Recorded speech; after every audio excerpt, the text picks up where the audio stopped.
Eh bien, salut mes petits chats. Mais t'es sûr pour les petits chats?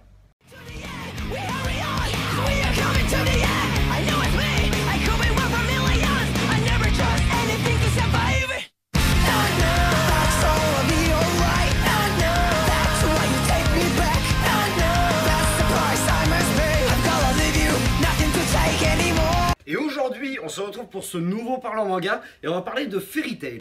Alors Fairy Tail, beaucoup de gens pensent que c'est un manga tout simple qui va parler de magie, d'aventure, tout ça. Mais en vérité, ça va beaucoup plus loin que ça. Puisqu'en effet, il y a 290 animés au Japon, 277 en France, 2 romans, 2 longs métrages, 63 tomes, et rien d'autre que 9 DVD. Alors les DVD qu'on appelle OAV, c'est un peu spécial parce qu'ils ne sont pas disponibles ni à la télé ni au cinéma. Ils sont sortis vraiment uniquement sous forme de vidéos achetables dans un commerce. Et en l'occurrence, uniquement au Japon, vous vous doutez bien que nous en France, on n'y a pas accès. Tout ça, c'est bien beau, mais on est là pour parler manga. Fairy Tail, écrit par Hiro Mashima, est un manga qui a été pas mal controversé par les critiques. Autant il a été très bien reçu pour son côté girl power, dû principalement à la puissance, entre guillemets, des personnages féminins présents dans le manga. Aussi bien, il a été pas mal critiqué par rapport au fanfiction et à la sexualisation des personnages féminins, justement, de ce manga. Il y a eu pas mal de critiques aussi concernant les incohérences dans le scénario, dues un peu à ce pouvoir de l'amitié qui permet à nos héros de combattre des méchants bien plus puissants qu'eux et quand même de les défoncer. Hiro Mashima a été aussi la cible des critiques déjà précédemment dans son précédent manga qui a eu des départs un peu sulfureux. Effectivement, le coup d'essai de notre mangaka se prénomme Rave. C'est un autre manga qu'il a écrit avant Fairy Tail. Et il a été assez mal reçu au départ et puis finalement de fil en aiguille a fini par très bien fonctionner et c'est pour ça que c'est lui qui a fait Fairy Tail et qu'aujourd'hui on a le Fairy Tail qu'on connaît.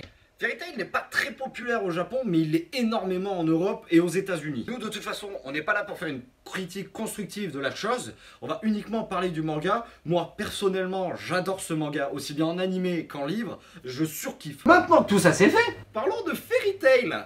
Et pour ça, comme à notre habitude, un petit tour sur le synopsis. Bienvenue dans le royaume de Fioré, un royaume où la magie est omniprésente dans la vie quotidienne de tous ses habitants. Les mages font partie des guildes. Les guildes, c'est de grandes maisons où rassemblent plusieurs mages, où les mages en question sont engagés pour aller faire des missions que le commun des mortels ne peut tout simplement pas réaliser. Au tout départ, dans Fairy Tail, on va commencer par connaître le personnage de Lucy.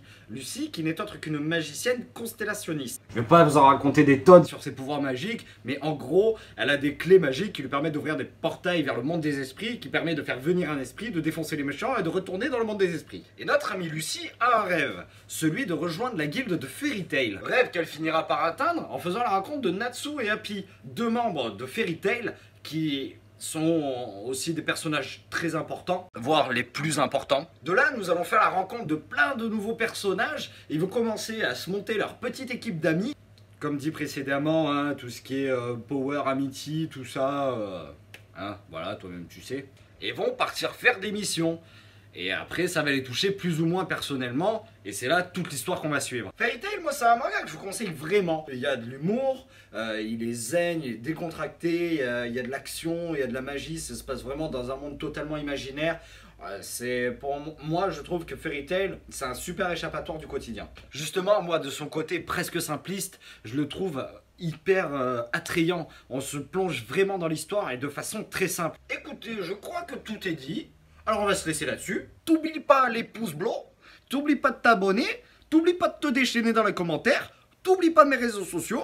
Ça fait beaucoup de choses à pas oublier. Et moi, je vous dis à mardi prochain pour la prochaine vidéo du mardi. Pensez à me dire quel manga vous aimeriez que je fasse, parce que moi j'ai mes idées, mais j'aimerais avoir les vôtres pour que je puisse faire les mangas que vous ayez envie que je fasse. Et puis bah là-dessus, bye.